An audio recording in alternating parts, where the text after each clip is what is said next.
You're with the BBC World Service.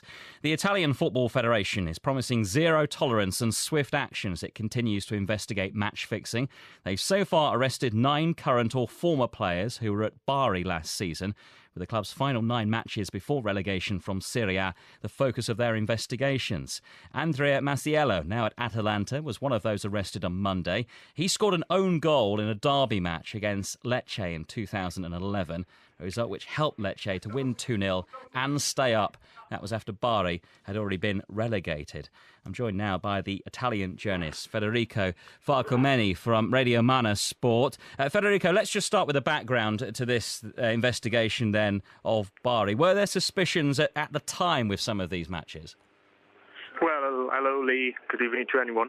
Well, to be honest, there were, but perhaps just for the games, against Sampdoria perhaps, or the game against Cesena, there were some doubts hanging on, but definitely not for the game against Lecce, because normally, a very important derby like that, especially in southern Italy, you expect, Italian teams to battle it out to really, give their best, because they know supporters and fans expect them to give their best, really.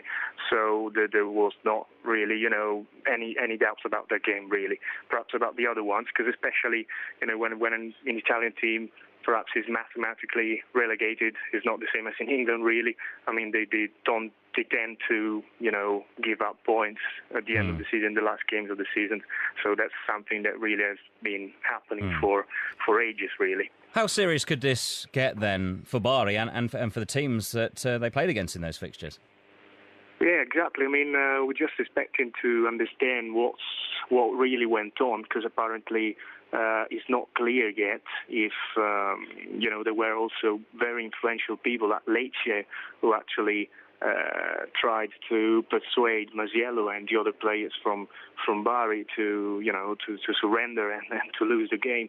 So they still have to understand really what was going on, because then there is another path, which is the Ultras one, and the Ultras in Bari, they just asked the player to lose against Sampdoria and Cesena so that, they could bet on those games and eventually gain some money from the games.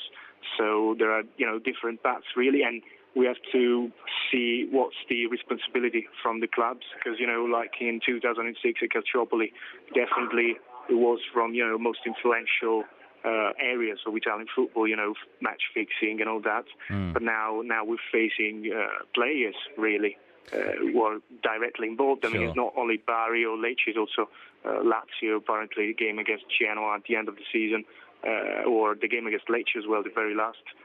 They're all, being investigated. So in the coming months, there will be other players like Mauri and Brocchi. They will have, to give evidence about that.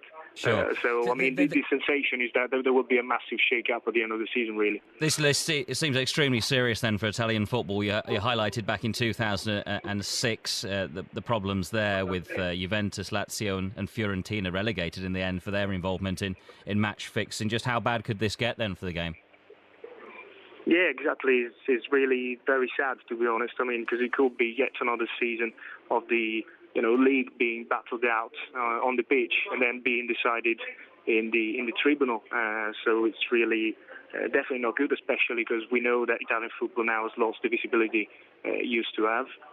And so, it just gains visibility when these bad things happen. So really, this is not ideal for what's going on, especially for, what happened in a few months before with the arrests as well of Toni and Beppe Signori. And apparently this could be eventually all the same thread. The inquirers, of course, the attorney said that they're following 3 different paths, but perhaps in the end, all these, different situations might end up being the same. So that's the real problem, to be honest. Federico, thank you very much for joining us. That's Federico Farcomeni from Radio Mana Sport.